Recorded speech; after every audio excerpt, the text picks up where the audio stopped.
السلام علیکم ورحمۃ اللہ وبرکاتہ۔ ناظرین کرام، اسلام نے مرد اور عورت دونوں کے حقوق کو بیان کیا ہے، اور کہیں پر بھی یہ نہیں کہا ہے کہ مرد وہ کوئی الگ کوئی مخلوق ہے اور عورت کوئی الگ مخلوق ہے، یا عورت کی کچھ مذمت ہو کہ عورت کوئی بری چیز ہے اپنے صنف اور نوع ہونے کے اعتبار سے، کہ اس کی کوئی برائی کہی گئی ہو۔ لیکن کچھ روایات ہم سنتے ہیں جو زبان زد عام ہوتی ہیں اور عام طور پر بھی لوگوں کے زبانوں کے پر ہوتی ہیں۔ خاص طور پر بہت سارے شیخ حضرات اس کو اپنے وعظ اور نصیحتوں کے اندر بھی پڑھتے رہتے ہیں، خطبوں کے اندر بھی کہا جاتا ہے۔ جیسے مثال کے طور پر ایک روایت ہے کہ النساء حبائل الشیاطین، کہ عورتیں جو ہوتی ہیں یہ شیطان کے جال ہوتے ہیں۔ شیطان لوگوں کو پھنسانے کے لیے، مردوں کو گھیرنے کے لیے، گمراہ کرنے کے لیے عورتوں کا استعمال کرتا ہے جال بنا کے۔ یا اسی طرح سے ایک روایت ہے کہ عورت جو ہے وہ مرد کی پسلی سے پیدا کی گئی ہے۔ یہ روایت اگرچہ یہ بائبل سے آئی ہے، اور اسی طرح سے یہ کہا جاتا ہے کہ جی عورتیں ناقصات العقل والدین ہیں، کہ ان کی عقل کم ہوتی ہے، مرد کی عقل زیادہ ہے، عورت کی عقل کم ہے۔ تو اس سے معلوم ہوتا ہے ان روایتوں کو دیکھ کر، اگر ایک عام شخص وہ اسے سمجھے تو وہ یہ کہے گا کہ جی اسلام نے مرد اور عورت میں تفریق کی ہے،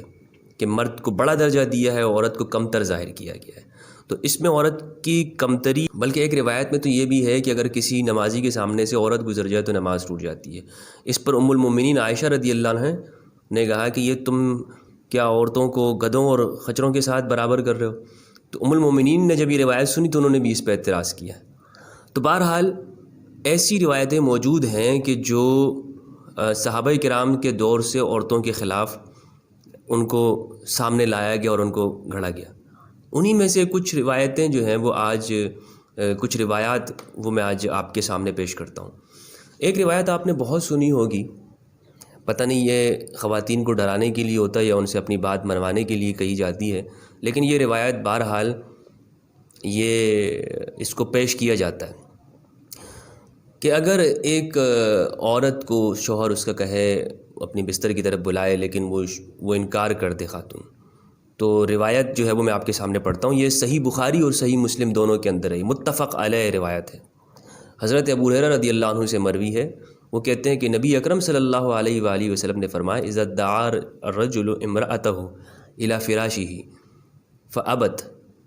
اگر کوئی مرد اپنی بیوی کو اپنے بستر کی طرف بلائے لیکن وہ خاتون اعتراض کرے، وہ انکار کرتے،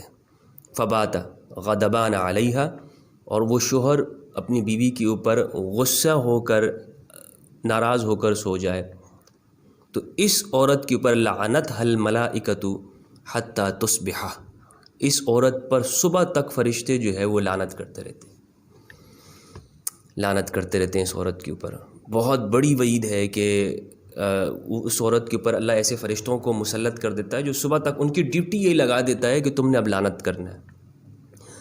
یہ متفق علیہ ہے۔ اس سے ملتے جلتے الفاظ جو ہے وہ دوسری روایت کی بھی، اس کے اندر بھی یہ ہے کہ صبح تک فرشتے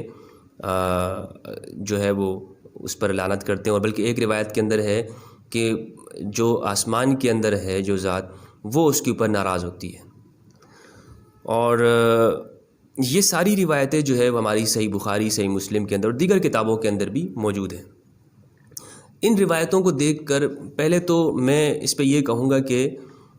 ایک عام شخص اگر ان روایتوں کو دیکھ لیتا ہے تو وہ یہ کہے گا کہ جی یہ تو روایتیں واقعی اس میں یعنی کہ ایک طرح کی کمزوری ہے، کہ آپ اگر دیکھیں کہ خاتون کے اوپر لعنت کی جا رہی ہے، اور فرشتوں کو کوئی اور کام ہی نہیں ہے، اور وہ لعنتیں کے اوپر ہی لگا دیے گئے ہیں۔ اس روایت کو اگر ہم دیکھیں تو یہ کئی اعتبار سے کمزور ہے۔ پہلے اعتبار سے تو یہ ہے کہ دوستوں کہ اسلام نے مرد عورت دونوں کے لیے جو احکام بیان کیے وہ ایک ہیں۔ مثال کے طور پر اگر اس میں آپ دیکھیں کہ عورت کی کسی کی طرح کی حیثیت کا خیال نہیں کیا گیا ہے، کہ عورت گھر میں کام کاج کرتی ہے، بیمار ہو سکتی ہے، عورت کے دیگر مسائل ہو سکتے ہیں، کبھی اس کا رغبت نہیں ہو سکتی، جنسی خواہش نہیں ہو سکتی، اور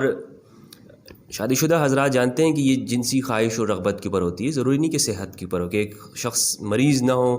اور پھر بھی اس کی رغبت ہو رہی ہو، تو یہ ایسا نہیں ہوتا، یہ رغبت کے اوپر ہوتا ہے۔ تو صحت مند لوگوں کا بھی جو ہے وہ رغبت نہیں ہوتی، ٹھیک ہے۔ تو کچھ علماء نے کہا ہے کہ جی اس میں مریض ہے، اس میں داخل نہیں ہے، لیکن ضروری نہیں کہ صحت مند شخص کی جو ہے وہ بھی رغبت ہو۔ بہرحال اس میں کئی طرح سے کمزوری ہے۔